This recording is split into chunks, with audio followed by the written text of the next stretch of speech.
EA has a cavalcade of beloved gaming properties that have been slumbering for years, properties that haven't seen a new entry in ages that fans would absolutely love to see revivals for. Slowly but surely, it seems like the company is finally beginning to take note of those franchises and the heavy demand there is for them.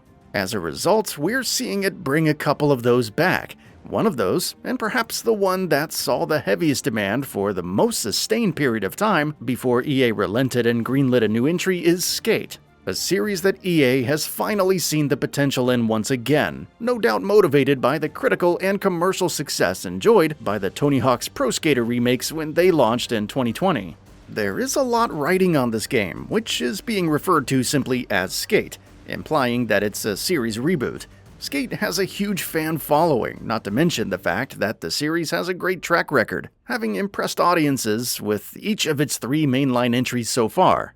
Developing a new installment in a franchise that comes with that level of expectation is never easy, and that becomes doubly true when it's a beloved series that has been dormant for as long as Skate has. The question, as it often is, especially when it comes to EA, is whether or not the upcoming Skate will be able to successfully revive the series. And so far, things are looking pretty positive. Developer Full Circle has made it abundantly clear in all of its communications, including as recently as late June, that Skate is still in the relatively early stages of development. But even though the game is still probably a ways off from launch, what has been revealed of it so far has looked promising for the most part. The one thing that Full Circle seems to be looking to hammer home above all else is the game feel, which anyone who's played a Skate game in the past will agree is absolutely the right decision.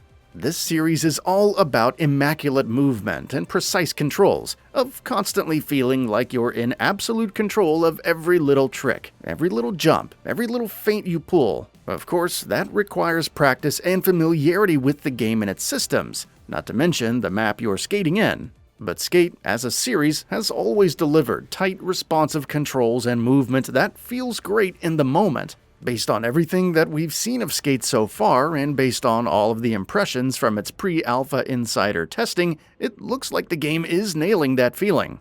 Physics and animations also seem to be shaping up very well based on these early looks and impressions. Again, Skate has always been strongly associated with ragdoll physics. They're very much part of the series' gameplay identity, so it's encouraging to see the upcoming new installment making use of them as well. Both on-foot gameplay and the actual skateboarding seem to be shaping up solidly, and if developer Full Circle can craft a compelling open-world map that encourages players to really dive into the game's mechanics, this could easily deliver that classic addictive loop that Skate has always been known for. Meanwhile, up until this point, the game seems to be taking decent shape with some of its ancillary ideas as well. Specifically, its focus on user-generated content. Where the former is concerned, that's very much something you would expect to see in a game like this one, and ultimately, how well the game delivers on that front will depend heavily on whether or not the developers can provide compelling and flexible toolsets for players to mess around with. If they do deliver the way they should, one could easily see the game's community thriving on the back of the user-generated content side of things. When it comes to the core gameplay, then, it's so far so good for Skate. Of course, developer Full Circle and EA have revealed some other details about the game that haven't gone down well with everyone, such as the fact that it's going to be a free-to-play title with microtransactions. That's a model that has let a great many games down, either because developers are unable to keep up with the community's demand with support and new content, or because they can't quite get the monetization model right, or any number of other reasons. For many, the fact that Skate is going to use a model with such a spotty track record isn't exactly encouraging, especially for a game that's being published by EA. Developer Full Circle says that the microtransactions in Skate will largely be purely cosmetic, or for convenience reasons, for what it's worth.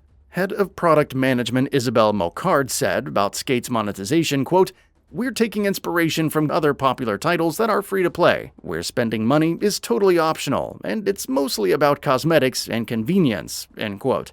Of course, something else that does give reason to be optimistic is the unusual but refreshing development model that Full Circle has adopted for Skate. The studio seems keen on involving the community as much as it possibly can every step of the way, so that it can keep listening to feedback from the players and then make changes as required. Should the need arise, if that's something they can keep up with, they might just be able to not only make the kind of game that series fans are desperately hoping they'll make, but also successfully implement a fair and balanced free-to-play monetization model.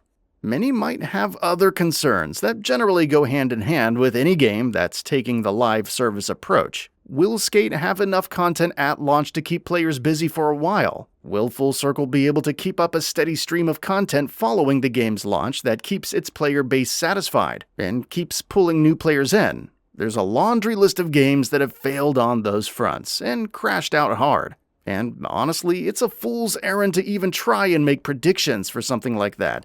The best we can do is hope that Skate can pull it off. It certainly seems like Full Circle and EA are giving the game the development time it needs. Now let's just hope they have a proper content pipeline in place for the game's post-launch life as well. Ultimately though, there's reason to be excited for Skate. There's a whole host of beloved franchises under various publishers out there that are being wasted in dormancy. So it's great to see EA not only bringing Skate back, but seemingly also giving it the development time and backing it needs. The free-to-play model is definitely a risk, yes, and if things go wrong, it could blow up in the game's face, but so far, we're optimistic that won't happen. So far, it looks like Skate might finally be coming back for good.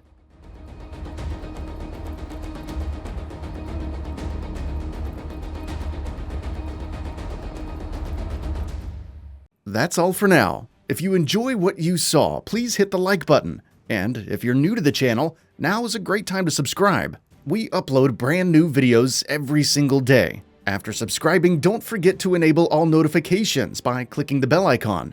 Thanks for watching this video, and we'll see you next time, right here on GamingBolt.